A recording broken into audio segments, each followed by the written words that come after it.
Hi friends, welcome to நிமிப்ரபு channel. எல்லோரும் எப்படி இருக்கீங்க? நாங்கள் ரொம்ப நல்லா இருக்கோம். இப்போ தான் எங்கள் சேனலை நீங்கள் ஃபர்ஸ்ட் டைம் பார்க்குறதா இருந்தால் ப்ளீஸ் எங்கள் சேனலை சப்ஸ்கிரைப் பண்ணி எங்களை சப்போர்ட் பண்ணுங்கள்.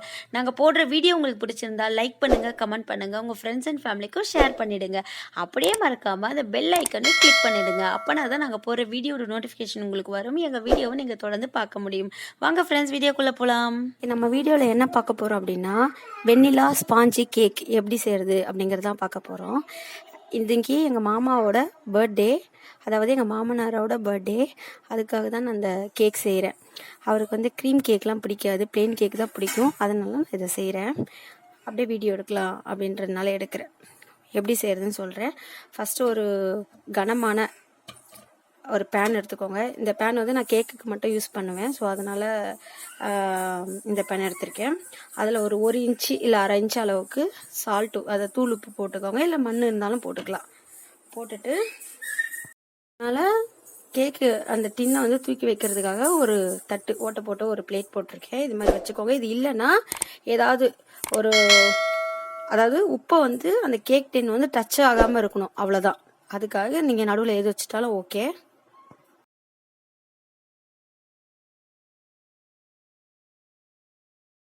இதை நல்லா மூடி வச்சிடலாம். இப்போ இதை நான் ஸ்டவ்வில் வச்சு சிம்மில் வச்சு ஒரு 15 மினிட்ஸ் ஃப்ரீ ஹீட் பண்ண போகிறேன். அதுக்கப்புறம் நம்ம பேட்டர் ரெடி பண்ணலாம். ஒரு பவுல் வச்சுருக்கேன்.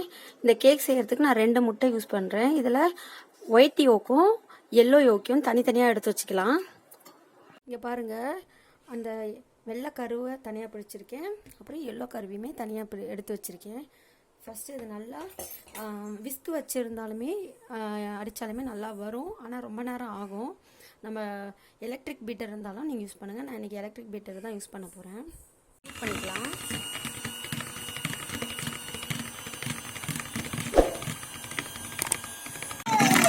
இந்த மாதிரி நல்லா ஃப்ளஃபியாக வரணும்.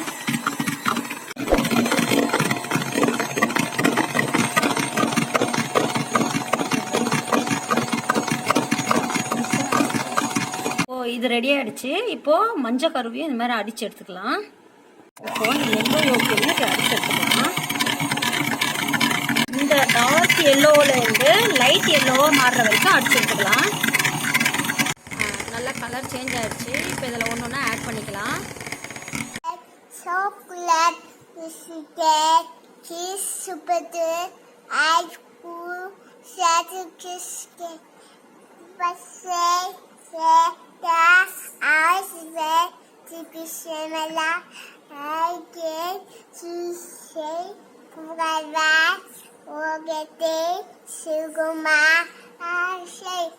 இதில் 1/4 கப் அளவு காய்ச்சி ஆற வச்ச பால் சேர்த்துக்கலாம். போட்டு நல்லா பீட் பண்ணிடலாம்.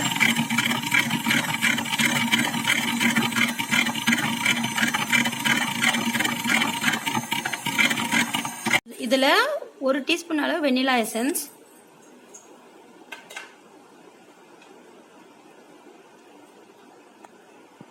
நான் 1 கப் அளவுக்கு, அதாவது 250 கிராம் அளவுக்கு மைதா மாவு எடுக்கிறேன். அதுக்கு ஒரு 3/4 கப் அளவுக்கு நான் சர்க்கரை போட்டுக்கிறேன். சர்க்கரை வந்து நல்லா பவுடர் ஆக்கின சர்க்கரை தான் போடுறேன். போட்டுட்டு நல்லா அடிச்சுக்கலாம்.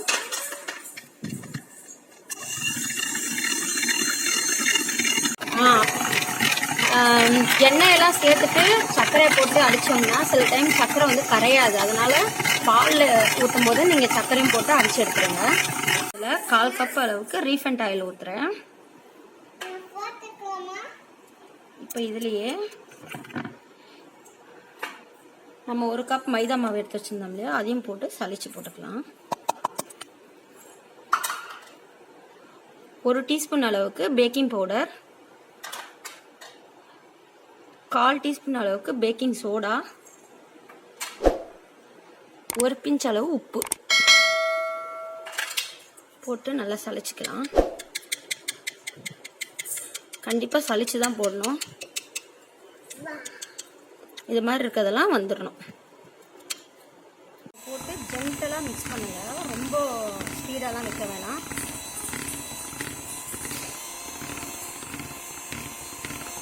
சும்மா மிக்ஸ் ஆகணும், அது மாதிரி பண்ணது போதும். எப்போவுமே மைதா மாவு சேர்த்ததுக்கப்புறம் ரொம்ப ஹை ஸ்பீடில் வச்சோ இல்லை ரொம்ப வேகமாக மிக்ஸ் பண்ணுறதோ பண்ணக்கூடாது. அப்போது கேக் வந்து ரொம்ப ஹார்டாக வந்துடும். இதை நல்லா ஜென்டலாக இப்படி நல்லா மிக்ஸ் பண்ணி கொடுப்போம். ரொம்ப வேகமாக வேணாம், ஃபோல்ட் அண்ட் கட்டுன்னு சொல்லுவாங்க இல்லையா, அந்த மெத்தடில் பண்ணணும். இப்படி வேக வேகமாக விஸ்க் பண்ணாதீங்க.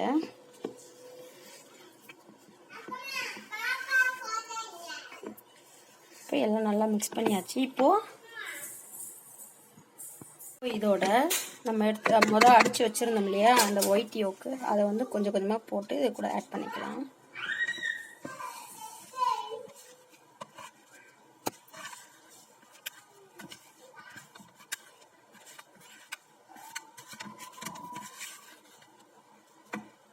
இப்போது இது அப்படியே போட்டு ஜென்டலாக மிக்ஸ் பண்ணுவோம், ரொம்ப வேகமாக மிக்ஸ் பண்ணாதீங்க.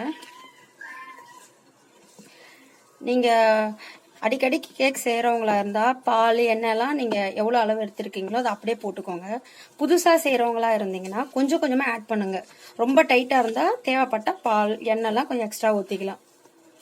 ஒரு 2-3 டைம் செஞ்சிட்டிங்கன்னா உங்களுக்கே அந்த பதம் தெரிஞ்சிடும். இப்போது பேட்டர் கரெக்டாக ரெடி ஆகிடுச்சு. இது மாதிரி இருக்கணும். இப்போ கேக் டின் ரெடி பண்ணிடலாம். நான் இந்த கேக் டின்னில் தான் செய்ய போகிறேன்.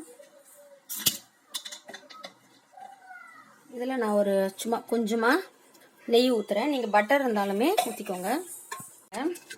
எல்லா பக்கமும் நல்லா தெரியணும், படணும், சாரி. எல்லா பக்கத்துலையுமே நல்லா ஸ்ப்ரெட் பண்ணிட்டேன். இப்போ இதில் ஒரு 1/2 டீஸ்பூன் அளவுக்கு மைதா மாவு போட்டுக்கலாம். இதை நல்லா இப்படி இப்படி தட்டி விடுங்க, கையில் வச்சு தேய்க்காதீங்க, அப்போ ஈவனாக வந்து பரவாது, ஸ்ப்ரெட் ஆகாது. அதான் இப்படி இப்படி நல்லா தட்டி விடுங்க. அப்போ எல்லா இடத்துலையுமே நல்லா இதை தட்டிட்டு இந்த மாதிரி நல்லா இது பண்ணாமே நீங்கள் சும்மா 2 டேப் பண்ணிவிடுங்க திருப்பிட்டு. அப்போது தேவையில்லாத எக்ஸஸ் மாவுலாம் வந்துடும். நான் நல்லா இப்படி திருப்பிட்டு நல்லா 2 தட்டு தட்டினீங்கன்னா எக்ஸஸ் மாவுலாம் வந்துடும். நான் தட்டிட்டேன். இப்போ இதில் நம்ம பண்ணி வச்சுருந்தோம் இல்லையா அந்த பேட்டர், அதை ஊற்றுவோம். ஊற்றினோம்னா இந்த மாதிரி ரிப்பன் மாதிரி வரணும். அப்போ தான் நம்ம மாவு வந்து கரெக்டாக பண்ணியிருக்கோன்னு அர்த்தம்.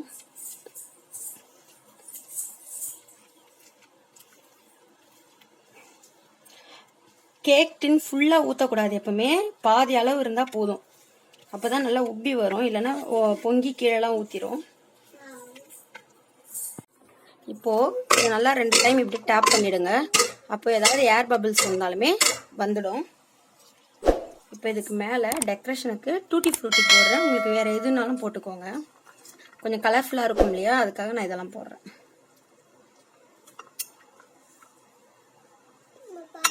அதுக்குள்ளே எல்லாத்தையும் காலி பண்ணிட்டா போல கட்டுமா.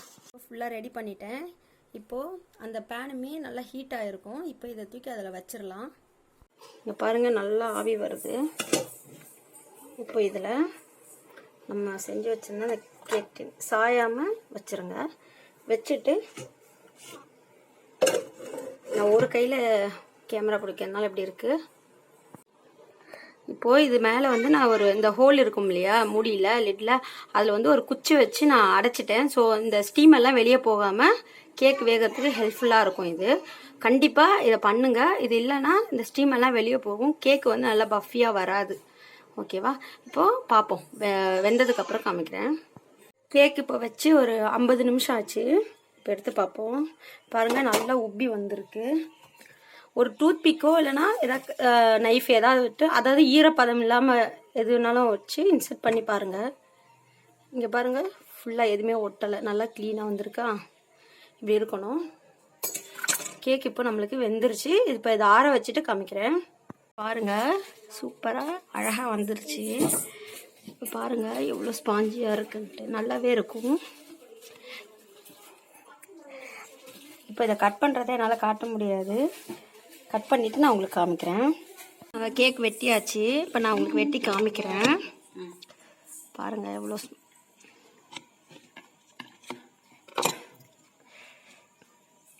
இங்கே பாருங்கள்.